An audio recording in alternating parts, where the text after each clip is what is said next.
अपनी मीठी बोली से पंछी को गीत सिखाए वो, उसकी आंख में आंसू आए तो बादल घिर जाते हैं, उससे मिलने चांद सितारे धरती पे आ जाते हैं। जिस दरिया में पाँव धरे पानी गुनगुना है, तुलसी के बारे में कुछ ऐसा सुना है। तुलसी मोरे अंगना, तुलसी मोरे अंगना। बाबूजी पैसों का इंतजाम हो गया है, वो भी 3 लाख का, और कल। पर कहाँ से? बस आप इस पर दस्तखत कर दीजिए। चोरी किया तूने? चोरी किया? सच सच बता, कहाँ से आया तेरे पास ये फोन? इस घर में मेरे खेत बेचने की बात की तो कोई नहीं रोक पाएगा मुझे। बहू अभी मैं मर नहीं हूँ, और मेरे जीते जी ये खेत मेरा है, जैसा चाहूंगा वैसा ही करूंगा। माँ, मेरी गुड़िया, आपने मेरी गुड़िया देखी, मिल ही नहीं रही है। अरे तुलसी, इधर आ, तेरे पास फोन आ गया। मुझे साथी ने दिया है। ये लो प्रसाद।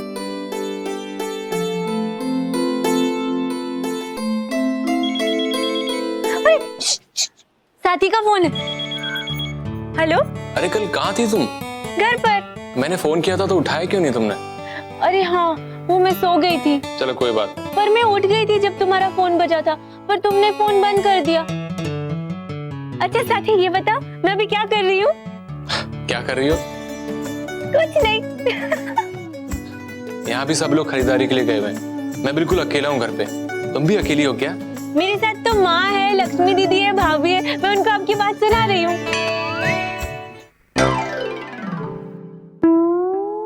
अरे तुलसी, ऐसे बात नहीं करते। जब वो कह रहे कि वो अकेले है, तो तुम्हें भी अकेले में जाकर बात करना चाहिए ना। पर फोन में अकेले में बात कैसे करूं? जब वो यहाँ आएंगे तब मैं उनसे अकेले में बात कर सकती हूँ ना। हे भगवान, इस लड़की को समझाना और दीवार में सिर पीटना दोनों एक बराबर है। बुआ, आपने ये गुड़िया कहाँ से ली? अरे लीची, ये तो मेरी गुड़िया है, मुझे दे। नहीं दूंगा, नहीं दूंगा। माँ देखो ना लीची कैसे कर... लीची नहीं देता। लीची, मेरी गुड़िया दे।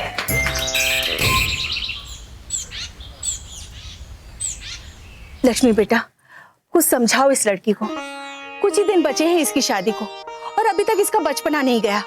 सारा दिन उद्यम मचाती रहती है बस। अरे चाची जी, आप चिंता मत कीजिए, मैं हूं ना, मैं उसे सिखा दूंगी। जैसे वो सीख जाएंगी, भगवान ही मालिक है इनका।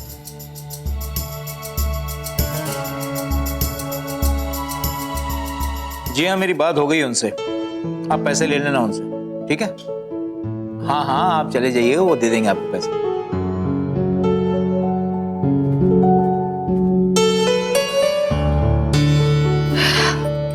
भाई अब तो भाई साहब ने दस्तखत भी कर दिए होंगे।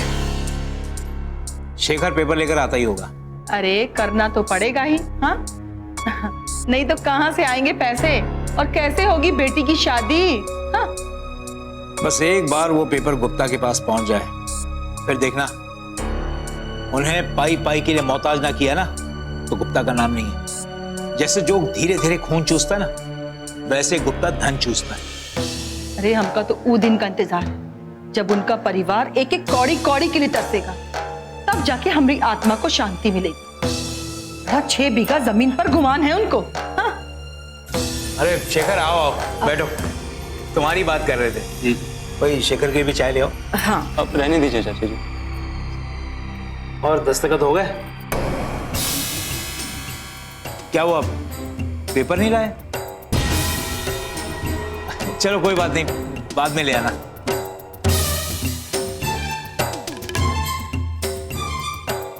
क्या बात है शेखर, चुप क्यों? घर पर सब ठीक तो है ना?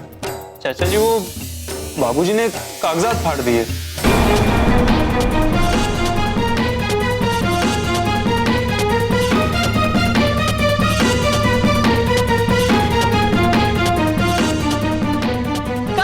कागज फाड़ दिया? अरे मती मारी गई है का उनकी? देखा, हम कह रहे थे ना कि सब करने का कौन जरूरत नहीं है, लेकिन आपने कहा कि नहीं बड़ा भाई है। देख लिया, एहसान मानने के बदले उल्टा कागज फाड़ दिया। अरे ऐसे ही रहा तो कौन करेगा वो पगली से शादी? और फिर तुम्हारा भी तो बेटा है, ऐसे ही रहा तो तुम्हारे दरवाजे पर कौन आएगा अगर तुलसी की की शादी नहीं हुई तो? चाची जी, मैं तो समझा समझा के थक गया हूँ, लेकिन उनकी जिद पहाड़ से भी ऊंची है। अरे वो समझने को तैयार ही नहीं। अगर भैया ब्याज पे पैसा नहीं लेना चाहते तो मैं गुप्ता को मना कर दूंगा, पर पैसे आएंगे कहां से? अब वही जाने कहां से आएंगे, कैसे आएंगे। वैसे एक रास्ता है मेरे पास। हार गई। अब मेरी बात, अब मेरे साथ। अच्छा सुन, मुझे तुझसे कुछ बात करनी है। नहीं, पहले मेरी बारी है, उसके बाद। पहले मेरी बात सुन, फिर मैं खेलूंगी। उसके बाद पक्का खेलेंगी ना? हाँ बाबा। तुलसी, तू अपने होने वाले पति को साथी कहती है? हाँ। और तुम भी? हाँ। तुलसी, अपने होने वाले पति को तुम नहीं कहना चाहिए और साथी भी नहीं, आप कह के बुलाना चाहिए। क्यों? ऐसे ही रिवाज है, सदियों से चला आ रहा है। सभी औरतें अपने पति को आप कह के बुलाती है। पता है, पति परमेश्वर होते हैं।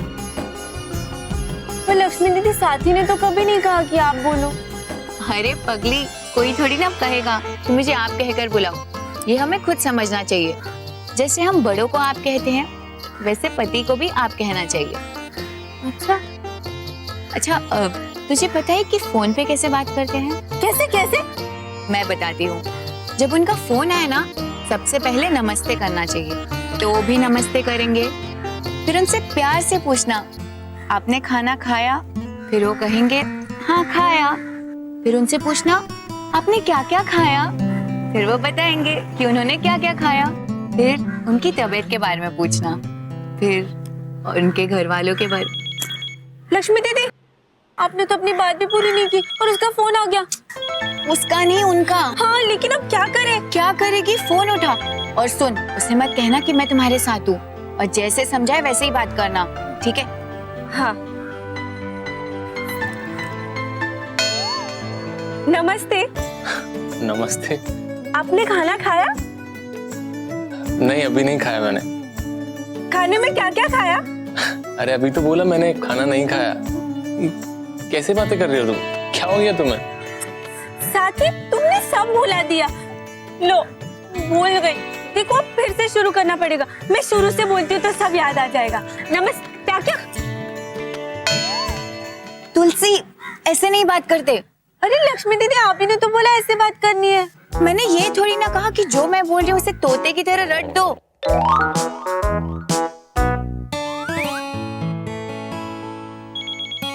ये ले, अभी अच्छे से बात करना। मैं वैसे ही बात करूंगी जैसे करती हूँ। हेलो साथी। हाँ, तुम्हें क्या हो गया? तुम कैसी बातें कर रही थी? अरे वो लक्ष्मी दीदी ने सिखाया था। तुम वो सब छोड़ो ना, तुम ये बताओ, तुम समोसे और जलेबी लेके कब आओगे? जल्दी लेकर आऊंगा। अच्छा साथी, तुम्हें पता है, आज मैंने कोयल की आवाज निकालना सीखा। मैं तुम्हें सुनाऊं? हाँ, सुनाओ। कू कू कू।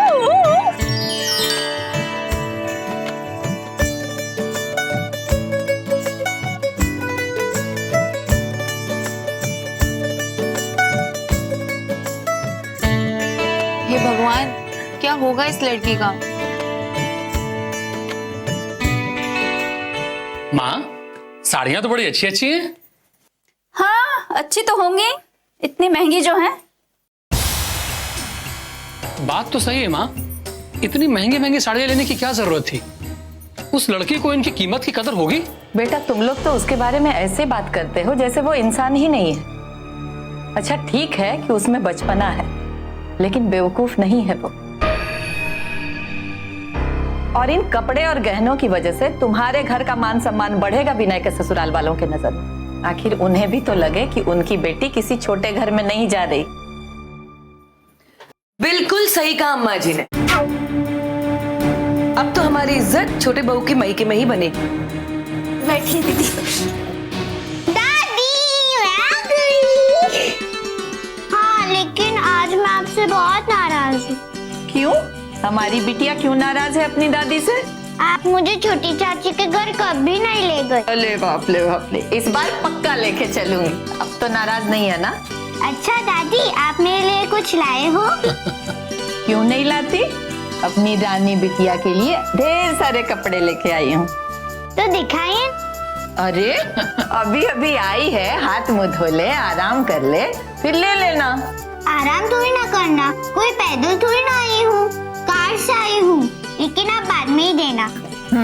अब मुझे खेलना है। जा बड़ी बड़ी बातें करने लगी है। अच्छा हुआ बहू कि तुम आ गई। तुमसे एक राय लेना चाह रही थी। जी अम्मा जी। मैं सोच रही हूँ खानदानी जेवर चढ़ावे में भेज दूं। क्या अम्मा जी, आप खानदानी जेवर ऐसे कैसे दे सकते हैं? तुम लोग कैसी बात कर रही हो बहू? तुम लोगों की बातचीत से तो ऐसा लग रहा है जैसे छोटी बहू के मायके में रह जाएगा जेवर। अरे साथ लेके घर ही आएगी, इसी घर में आएगी वो। अम्मा जी, अगर ऐसी ही बात है तो आप हमारी शादी में चढ़ावे में भी तो भेज सकती थी ना खानदानी जेवर। तुम लोग से तो राय लेने आओ तो मुसीबत, ना लूं तो मुसीबत। राय लेने आती हूँ तो तुम लोग अपना लेके बैठ जाती हो, और ना लूं तो बोलती हो कि हमसे तो घर में पूछा ही नहीं जाता।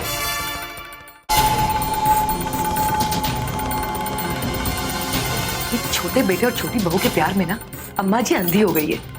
इनको कुछ समझ में नहीं आता क्या गलत है क्या सही। माँ जी, एक एक करके शादी का दिन निकलता जा रहा है और कुछ तैयारी हुई नहीं अभी तक। हाँ बहू, कुछ समझ में नहीं आ रहा है कैसे क्या होगा। जब तक पैसों का इंतजाम नहीं हो जाता कुछ कर भी तो नहीं सकते। अरे भाभी जी, आप काहे फिक्र करती हैं, सब हो जाएगा। अरे अभी आपका देवर जिंदा है और मेरा भी तो कुछ फर्ज बनता है कि नहीं, आखिर चाचा हूँ मैं तुलसी का। लेकिन देवर जी, हमें किसी से भी ब्याज पे पैसे नहीं लेने हैं। ब्याज की बात कौन कर रहा है भाभी? और भाई साहब को भी ब्याज पे पैसे नहीं चाहिए ना तो ना लें, और वैसे भी मैंने गुप्ता जी को मना कर दिया। तो फिर पैसे आएंगे कहाँ से? भाभी जी, जहाँ चाह वहीं राह, एक दूसरा रास्ता है मेरे पास। अच्छा, कौन सा रास्ता निकाला है आपने, जरा हम भी तो सुने। मुझे ना सीमेंट के कहीं से पैसे आने थे, वो मैं अपने लिए ना रखे आप लोगों को दे दूंगा। 2.5 लाख रुपए होंगे। आप हमें पैसे क्यों देंगे? भाभी जी, अपने ही तो अपनों के काम आते हैं। हम आपकी मदद करेंगे, आप हमारी मदद कर देना। भला हम आपके किस काम आ सकते हैं देवर जी? भाभी जी, वो ऐसे कि भाई साहब ने जो जमीन मंदिर को दान दी है ना, वो आप मुझे देने के लिए उन्हें मना लें। ये आप क्या कह रहे हैं देवर जी? वो मंदिर की जमीन हम आपको कैसे दे सकते हैं?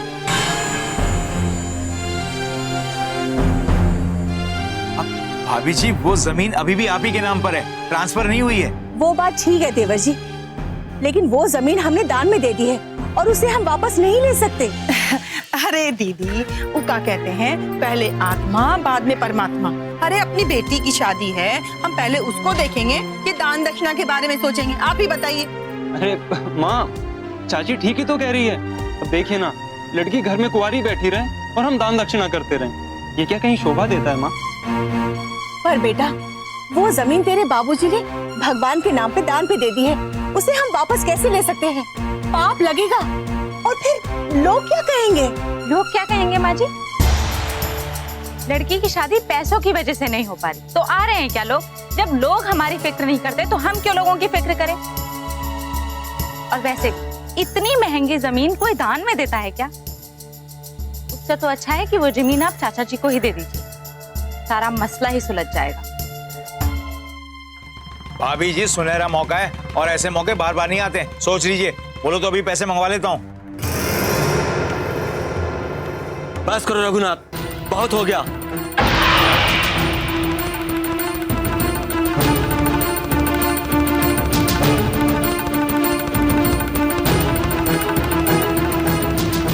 नहीं चाहिए मुझे तुम्हारे पैसे।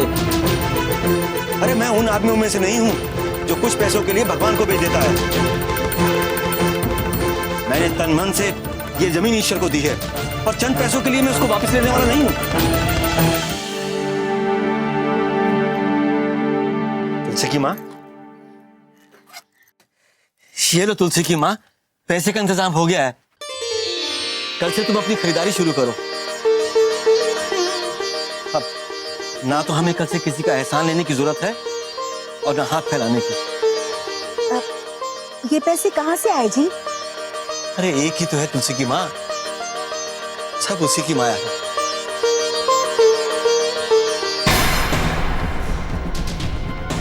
उसमें आस्था रखो, वो किसी को निराश नहीं होने देगा। और तुम्हें याद है मैं कहा करता था कि तुलसी पर ईश्वर की नजर है, वही उसकी नैया पार कराएगा। अब बाबूजी, लेकिन इतने सारे पैसे कहीं से तो आए होंगे ना, अब भगवान थोड़ी ना देने आ गए। ठीक कह रहे हो बेटा, भगवान खुद नहीं करते, किसी दूसरे से करवाते, और मेरे पास भी किसी दूसरे को भेजा। ये सब मास्टर जी की वजह से हुआ है। मास्टर जी ने? उन्होंने इतने पैसे यूं ही दिला दिए? नहीं, मैंने एक खेत के कागज रखे हैं उनके पास।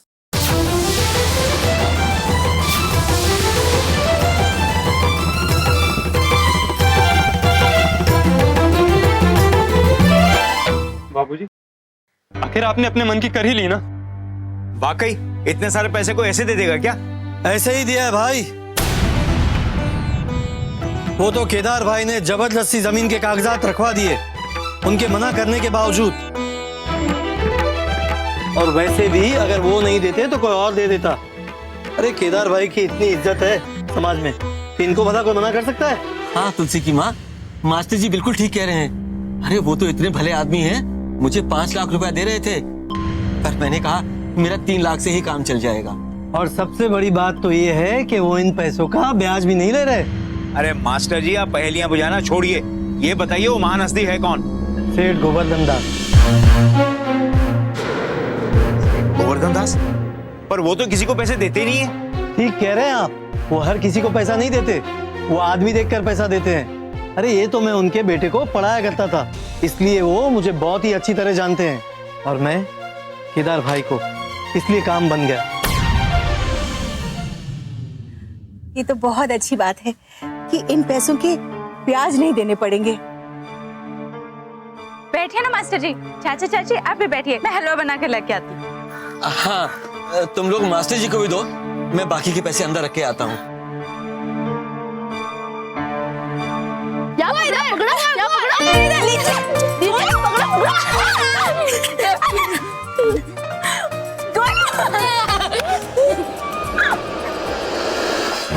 अंधे हो क्या तुम लोग? तुम्हें दिखाई देता मैं यहाँ पढ़ाई कर रही हूँ? तुम अंधे हो, तुम्हें दिखाई नहीं देता हम लोग यहाँ खेल रहे हैं? पढ़ाई तो कमरे में भी हो सकती है ना, लेकिन खेलने के लिए मैदान चाहिए, है ना लीची, है ना गोलू? हाँ, मेरी मर्जी, मैं कहीं पे भी पढ़ूं। हमारा मन, हम कहीं भी खेलें। नकलचिक बंदर, घोड़ी जैसी बड़ी हो गई है, उछल कूद के अलावा कुछ आता है तुझे? आता है, बहुत कुछ आता है। ठेंगा आता है। अभी तेरे से मैं एक सवाल पूछूंगी ना तो तेरा मुंह बन जाएगा। मैं भी तुमसे एक सवाल पूछूंगी ना, तुम्हारा भी मुंह बन जाएगा। सिर्फ बकबक करना जानती हो। जरा बताओ कि चेरापूंजी किस राज्य में है? पहले तुम ये बताओ, कौन सी चिड़िया चींची करती है? बताओ। नहीं पता। तो मुझे भी नहीं पता। अच्छा, जरा अब ये बताओ कि तीतलागढ़ कहाँ की राजधानी है? पहले तुम ये बताओ। तीतर के दो आगे तीतर, तीतर के दो पीछे तीतर, तीतर के दो ऊपर तीतर, तीतर के दो नीचे तीतर। बोलो कितने तीतर? बोलो बोलो। नहीं आता, नहीं आता, नहीं आता। अच्छा, अब तुम ये बताओ कि मोहम्मद बिन तुगलक किस देश का सुल्तान था? पहले तुम ये बताओ, कौन से पेड़ पर फल पहले आते हैं, मोजर बाद में आते हैं? अब बोलो बोलो, अब बताओ बोलो बोलो। नहीं आता, नहीं आता, नहीं आता, नहीं आता, नहीं आता। है तुझे मैं अभी बताती हूँ। देखो, तुम लीची को कुछ मत करना। छोड़ मेरा हाथ। नहीं, तुम लीची को मारने क्यों जा रही थी? कुछ का कुछ बोल के जाते हैं। नैना, पापा, भागो। पापा, तुलसी ने मुझे मारा। देखा जी, ये मजाल कि हमारी बिटिया पर हाथ उठाएगी। हाँ, आने दो ये बारू जाहिल को, छोड़ूंगी नहीं। हमारी बिटिया पर हाथ उठाएगी, कलमुही का हाथ तोड़ के रख दूंगी। हाँ। अरे इसमें इसका कोई दोष नहीं है, सारा दोष इसके माँ बाप का है। कुछ सिखाया नहीं, जब देखो गांव गांव खेत खेत घूमती रहती है। अरे मैं कहता हूँ एक दिन भाई साहब का नाक कटवाएगी, बड़ा घमंड है ना इस पर। मेरी बिटिया। तुलसी को समझाओ ना माँ, अब हमारी तो वो सुनती नहीं है। अजीब लड़की है, बिना कुछ उल्टा पुल्टा किए बना उसका एक दिन नहीं गुजरता, आज उसने नैना को मारा। अरे कोई ऐसा दिन गया है आज तक जहां उसकी कोई शिकायत ना आई हो? क्या करूं बेटा, सारा दिन समझाती रहती हूँ उसे, पर वो मेरी कोई बात माने तब ना। ऐसे नहीं सुधरेगी माँ जी। थोड़ा डांटना डपटना पड़ेगा, थोड़ा कड़ाई से पेश आना पड़ेगा, तब इन्हें अक्ल आएगी।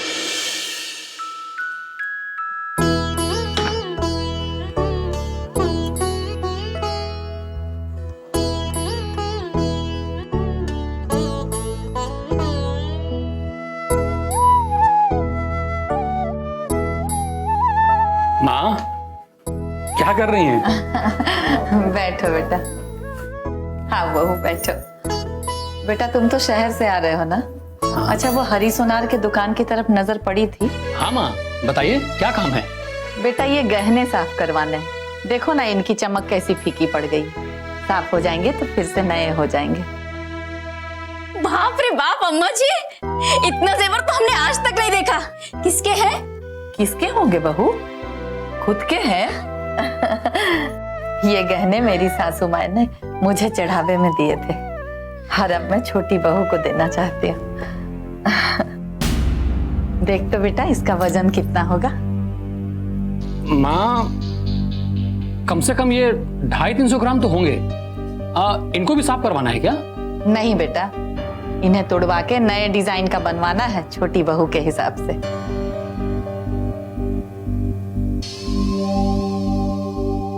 अम्मा जी ये भी पुश्तैनी जेवर है? नहीं बहू, ये मेरी माँ ने मुझे दिए थे और अब मैं छोटी बहू को देना चाहती हूँ। पर अम्मा जी आपकी माँ ने ये जेवर आपको दिए थे ना, तो इस जेवर पर मेरा और मंगला दीदी का भी तो हक बनता है ना?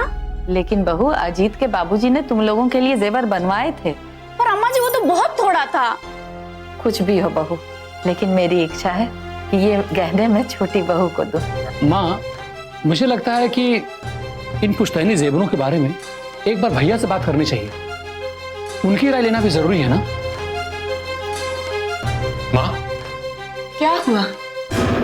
बड़े भैया ने एक मजदूर को मार दिया है। उनके हाथ में भी चोट आई है। लेकिन हाकिम है कहाँ? वो अभी भी घर पर आए अपने कमरे में।